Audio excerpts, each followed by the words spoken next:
Pernahkah kalian merasa menjadi hantu di rumah sendiri? Menjadi sosok yang ada secara fisik, tapi tak kasat mata bagi orang yang paling kalian cintai.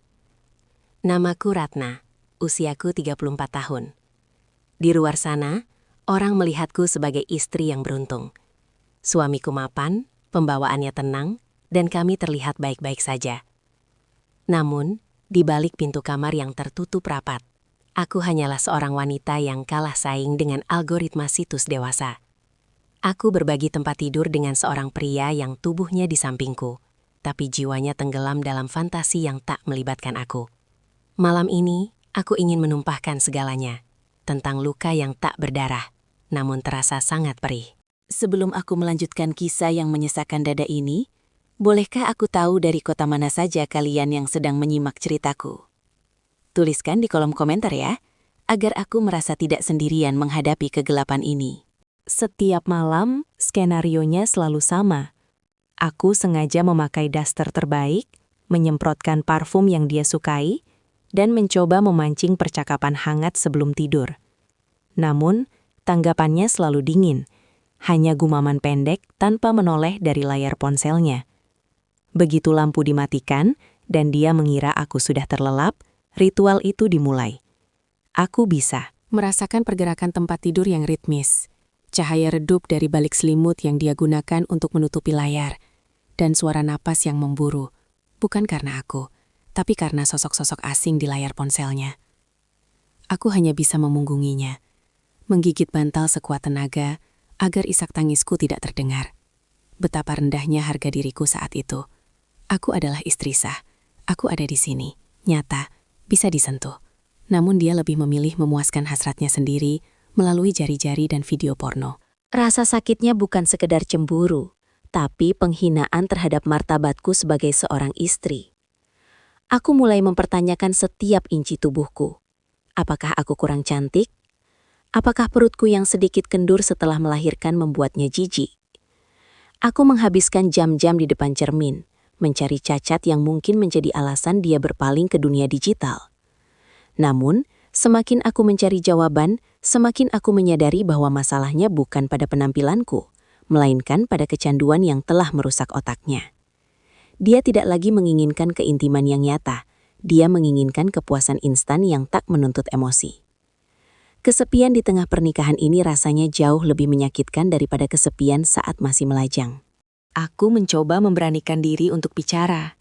Mas, aku merasa kita makin jauh. Kenapa kamu lebih suka dengan HP-mu? Tanyaku dengan suara bergetar suatu pagi. Dia tidak marah, dia justru tertawa meremehkan, seolah aku sedang berhalusinasi. Kamu itu terlalu sensitif, Ratna.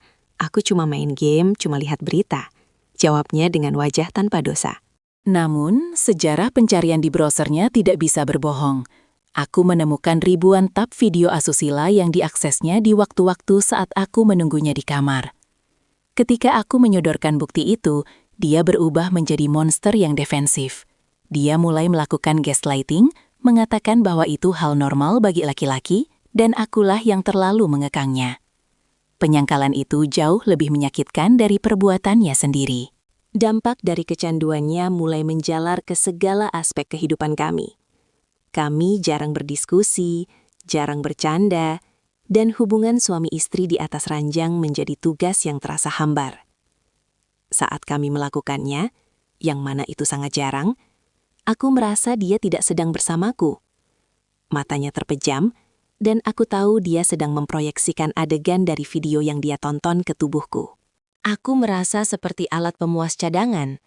Hasratnya telah terdistorsi. Dia kehilangan kemampuan untuk menikmati sentuhan yang tulus. Dia lebih cepat puas dengan tangannya sendiri daripada dengan diriku. Di titik ini, aku mulai merasa mati rasa. Aku berhenti memakai parfum, berhenti berdandan. Karena untuk apa bersolek bagi seseorang yang matanya sudah buta oleh ilusi? Kesehatan mentalku mulai merosot. Aku menjadi wanita yang penuh curiga dan rasa tidak aman. Setiap kali dia membawa ponselnya ke kamar mandi, aku tahu apa yang dia lakukan di sana. Setiap kali dia pulang terlambat dengan alasan lembur, pikiranku terbang ke hal-hal kotor. Aku sering menangis di bawah pancuran air mandi agar suaranya tersamar. Aku merasa gagal menjadi wanita. Kecanduan masturbasi yang dia lakukan bukan lagi sekadar hobi rahasia. Itu telah menjadi tembok raksasa yang memisahkan dua insan yang seharusnya bersatu. Rumah kami bukan lagi surga, melainkan sebuah kotak besar berisi keheningan yang mencekam. Suatu hari, aku sadar bahwa aku tidak bisa terus hidup dalam bayang-bayang layar ponselnya.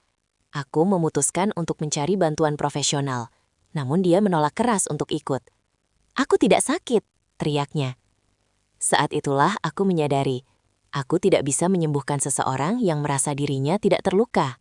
Aku mulai fokus pada diriku sendiri. Aku kembali menekuni hobiku, berkumpul dengan teman-teman, dan menyadari bahwa harga diriku tidak ditentukan oleh bagaimana suamiku memandangku. Aku memberikan pilihan terakhir, terapi atau aku pergi. Bukan karena aku tidak cinta, tapi karena aku lebih mencintai kesehatan jiwaku. Pernikahan tanpa keintiman dan kejujuran hanyalah kontrak kosong yang menyiksa.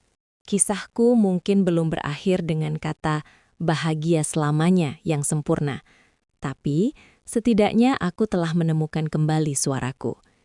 Hingga saat ini, kami masih dalam proses perbaikan yang sangat panjang dan melelahkan, di mana dia mulai belajar melepaskan candu itu demi mempertahankan keluarga kami. Pesan moral, kecanduan pornografi bukanlah masalah sepele kebutuhan biologis laki-laki. Itu adalah pencuri keintiman yang nyata. Bagi para suami, ketahuilah bahwa istrimu adalah manusia bernyawa yang butuh koneksi emosional, bukan sekedar objek. Jangan biarkan layar yang dingin menggantikan hangatnya dekapan istri yang sah. Dan bagi para istri yang mengalami hal yang sama, ingatlah, kamu tidak kurang, kamu tidak bersalah, dan kamu berhak untuk dihargai secara utuh. Jangan biarkan harga dirimu hancur karena perilaku menyimpang pasanganmu.